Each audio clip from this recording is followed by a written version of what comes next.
Hello! അങ്ങനെ ചെമ്പനീർ പൂവ് പുത്തൻ പ്രൊമോ വിശേഷങ്ങളിലേക്ക് എല്ലാ കൂട്ടുകാർക്കും സ്വാഗതം.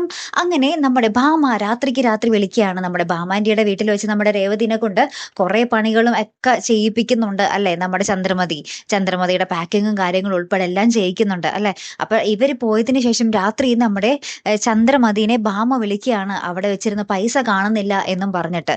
അപ്പൊ ഈ രേവതി എടുത്ത പോലെയാണ് നമ്മുടെ ചന്ദ്രമതി ആ വീട്ടിൽ സംസാരിച്ചത്. അങ്ങനെ തന്നെ സത്യാവസ്ഥ അറിയാൻ വേണ്ടി ഭാമാന്റിയായിട്ട് നേരിട്ട് സംസാരിക്കുമ്പോഴാണ് അത് ഭാമാന്റിയുടെ പൈസയല്ല ചന്ദ്രമതിയുടെ പൈസയാണ്. ഈ കേസ് പിൻവലിക്കാൻ വേണ്ടി വക്കീലിന്റെ കയ്യിൽ നിന്നും മേടിച്ച 2,00,000 രൂപയാണ് അത് എന്ന് നമ്മുടെ സച്ചി അറിയുന്നത്. സച്ചി ഇത് നേരെ തന്നെ അച്ഛന്റെ അടുത്ത് വന്ന് പറയുന്നുണ്ട്. അച്ഛൻ നമ്മുടെ ചന്ദ്രമതിനെ വിളിച്ച് കുറെ ചോദ്യം ചെയ്യുന്നുണ്ട്. എന്നിട്ട് പറയുന്നുണ്ട്, നീ കാരണം സച്ചിക്കും രേവതിക്കും 5,00,000 രൂപയാണ് നഷ്ടമായത്. 5,00,000 രൂപ നീ തന്നെ കൊടുത്തോളണം എന്ന് നമ്മുടെ ചന്ദ്രമതിയോട് അച്ഛൻ പറയുന്ന ഒരു കിള്ളൻ രംഗങ്ങൾ തന്നെയാണ് കൂട്ടുകാരെ നമുക്ക് കാണുവാൻ സാധിച്ചതേ. കാത്തിരിക്കാട്ടോ അടുത്തൊരു വീഡിയോയുമായി വരുന്നത് വരേക്കും ഗുഡ് ബൈ.